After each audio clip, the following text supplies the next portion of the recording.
म्हणजे इंग्लिश मीडियमच्या शाळेत नव्हता झाला, पण तो इथे झाला.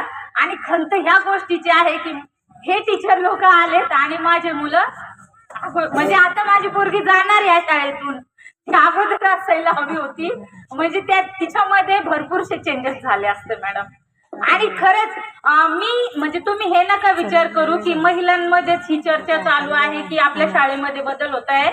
पण जेव्हा मी म्हणजे सकाळचा वर्कआउटचा जे जिथं म्हणजे चांगले लोक असतात सकाळी आम्ही वर्कआउट करतो, त्यामध्ये सुद्धा ही शाळेची चर्चा चालू होती की आपले मुलं इंग्लिश मीडियम मध्ये का पाठवावेत, आपले मुलं का इंग्लिश मीडियम मध्ये पाठवावेत.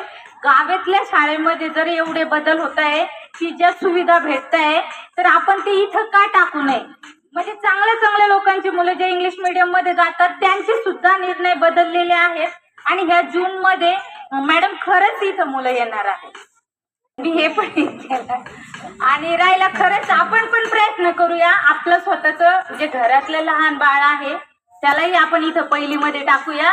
आणि राहिलं जे आपण म्हणजे असं नाहीये की माझाच मुलगा जावा, आपण शेजारच्या पण लेकरांना सांगूया की शाळेत जा म्हणून. आणि आपलं शाळा जसं हे आहे ना, मंदिराचं नाव आपल्या ऑल मराठवाड्यात आहे, कोणही आपल्या बाबाचं नाव घेऊ द्या, तसं आपल्या शाळेचंही नाव घेऊ द्या. आणि ते होणार आहे. कारण खरंच 100% आम्हाला विश्वास आहे सर लोक तुमच्यावर. कारण तुम्ही जो बदल 4 महिन्यात घडू